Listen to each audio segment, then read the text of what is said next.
Gracias por continuar en nuestra sintonía. Estamos conversando sobre la época del surgimiento de la democracia cristiana, doctor Albergue, y nos iba a contar un poco de cómo había sido esa primera participación, básicamente, de la democracia cristiana, y cómo, le decía yo, llegaba hacia la elección ya del presidente Duarte, que después fue presidente Duarte.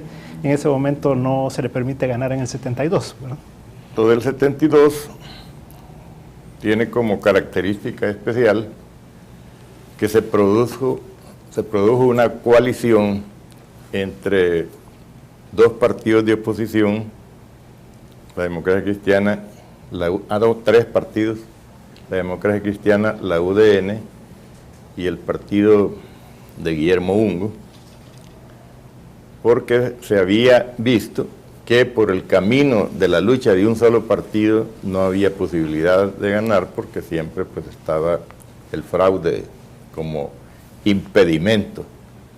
De manera que se acordó realizar esa coalición que se llamó la UNO y escoger dos candidatos, Napoleón Duarte por la Democracia Cristiana, Guillermo Ungo por su partido, y de esa manera pues se constituyó esa alianza pues que tuvo un gran impacto.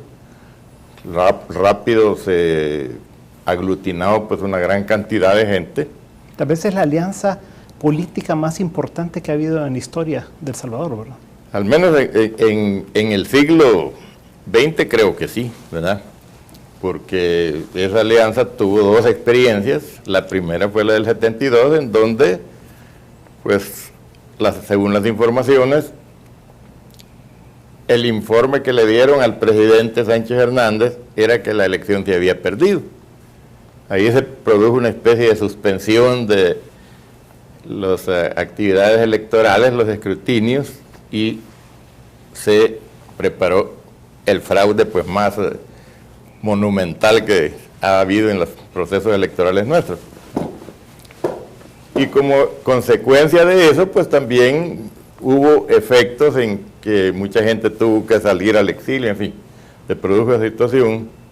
De manera que la llegada del coronel Molina pues ya era en un ambiente diferente al que había existido pues en los primeros tiempos después de que se dio esa ley de participación y de representación proporcional. Ahora, ¿usted qué hace después del 72 hasta el 83? Hasta el 83.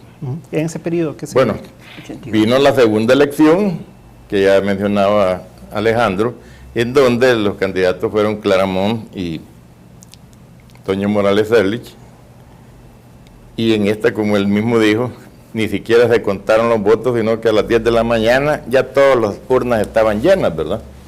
De manera que mucha gente no podía votar porque encontraba que ya habían votado por ella. Así que esa elección generó una situación tan fuerte que la misma Fuerza Armada se vio obligada a reaccionar y a tratar de corregir ese proceso, y fue así como en el 79 pues tuvimos el golpe de Estado con el general Romero. De manera que esa situación todavía agravó mucho más la crisis y le dio más motivos a la guerrilla para iniciar una lucha ya en mayor escala. Desde el 72 se comenzaron a formar los grupos guerrilleros como reacción precisamente frente a lo que había ocurrido al fraude. ¿Y ustedes tenían algún tipo de relación con la incipiente guerrilla en ese momento como partido de oposición? Es decir, relación propiamente no, pero sí algunos de los que eran parte de la Juventud Demócrata Cristiana también ingresaron a ese tipo de actividades, crearon algunas organizaciones, pero eran organizaciones bastante incipientes. Pero en ese periodo del 72 al 79, pues sí, la cuestión de los movimientos de los guerrilleros fue incrementándose, fue creciendo, hasta que cuando se llegó ese momento ya habían organizaciones grandes como las FPL y todas esas otras organizaciones que tal vez tenían menos efectivos, menos participantes, pero que desarrollaban pues también una labor de mucha actividad, ¿verdad? Entonces ahí habían secuestros, ahí habían encuentros o confrontaciones con la Guardia Nacional, con la Policía de Hacienda, en fin, había ya mucha actividad, y en ese momento en que se produce esta segunda elección del 79, pues ya se puede decir que las fuerzas de la guerrilla nada más estaban esperando una situación mucho más propicia pues para comenzar ya con una actividad verdaderamente permanente. ¿Y cómo entra después usted al gobierno del doctor Magaña? ¿Cómo? ¿Cómo entra usted al gobierno del doctor Magaña? Bueno, cuando se produce el triunfo de Arena, o mejor dicho, de la elección de la Asamblea Legislativa, pues allí se constituyó una nueva mayoría en la Asamblea Legislativa, que era la mayoría de Arena, y entonces se comenzó a plantear una serie de cambios que prácticamente a la democracia cristiana la excluyen de la participación en el gobierno, en la parte ejecutiva. La democracia cristiana pues se movió y también hubo una participación de los Estados Unidos que enviaron al general, no me acuerdo ahorita el apellido, que vino aquí a tratar de ver qué arreglo se podía hacer para que no se fuera a producir una división, una ruptura entre los diferentes partidos políticos. Entonces se acordó que se iba a elegir un gobierno de transición, en el cual iba a haber un presidente provisional, que fue el doctor Álvaro Magaña, y además 3 vicepresidentes, uno por cada uno de los partidos mayoritarios. Así que la Democracia Cristiana, Arena y el PCN, pues nombraron sus respectivos candidatos a vicepresidentes, o más bien los designaron, ¿verdad? No era simplemente un nombramiento de candidatos, sino que de una vez los propusieron como candidatos, y se formó lo que se llamó el Gobierno de Unidad Nacional. ¿Y quiénes eran los otros 2 vicepresidentes entonces? Por Arena era Mauricio Gutiérrez Castro, y por el PCN Raúl Molina. Entonces, así fue como se constituyó ese gobierno, y duró 2 años en el poder, mientras se preparaba la elección para elegir presidente definitivo y completar, dijéramos, la estructura gubernamental y ponerla de acuerdo pues con lo que es la situación normal, diríamos, de un gobierno. Perdón, y ahí pasamos a 1984 entonces, en el que se da ya Arena, ya compite con el mayor Dahuizón, y la Democracia Cristiana lleva a su papá, el ingeniero Duarte, como candidato, ¿verdad? Sí, correcto.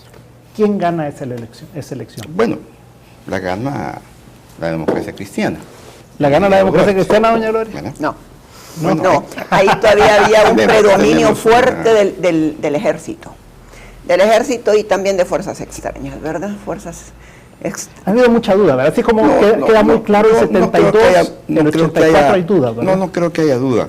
Lo que hay son opiniones diferentes, ¿verdad? Obviamente con intereses propios, ¿verdad? Eso ha sido así, ¿verdad?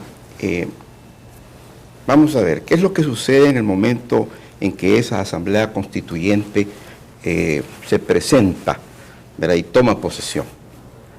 Que Arena, habiendo sacado 19 diputados, como dice Gloria, y el PDC habiendo sacado 29 diputados, ¿verdad?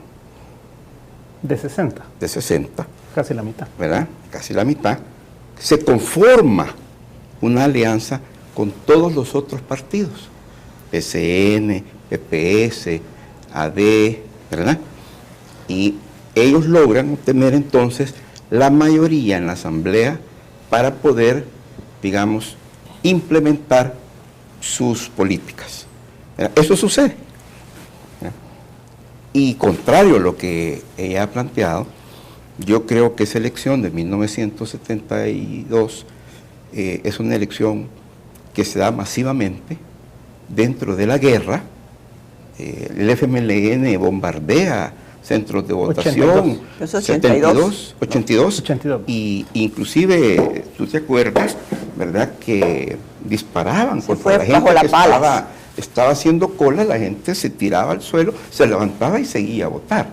Así que ese es el momento, yo creo, ¿verdad?, donde hay un quiebre histórico sobre la posibilidad de que la lucha armada tuviera éxito y un pueblo expresándose por una salida diferente, por una salida democrática, por una salida electoral, por una salida de paz.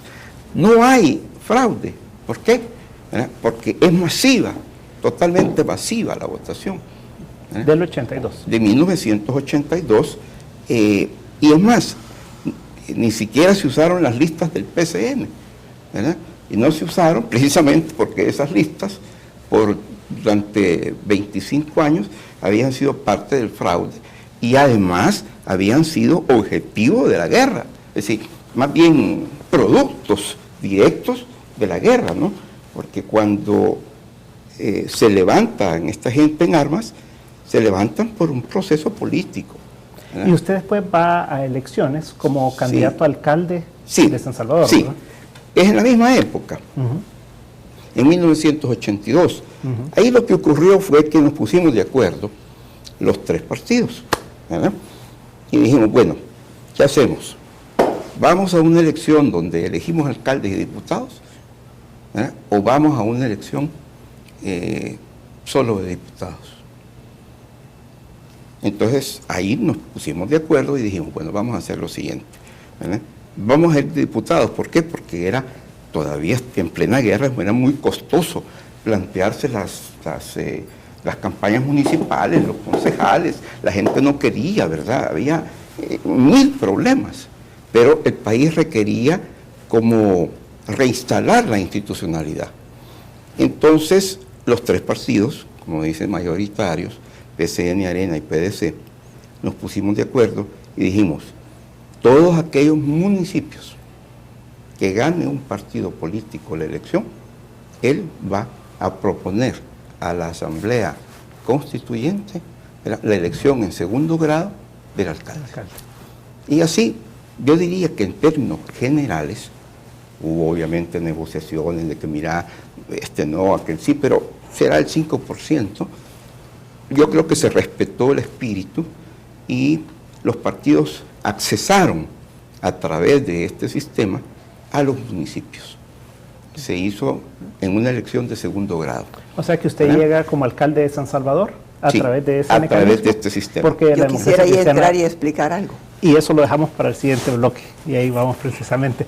No nos cambie, en un momento vemos qué pasó entonces ya a raíz de esa elección del 82.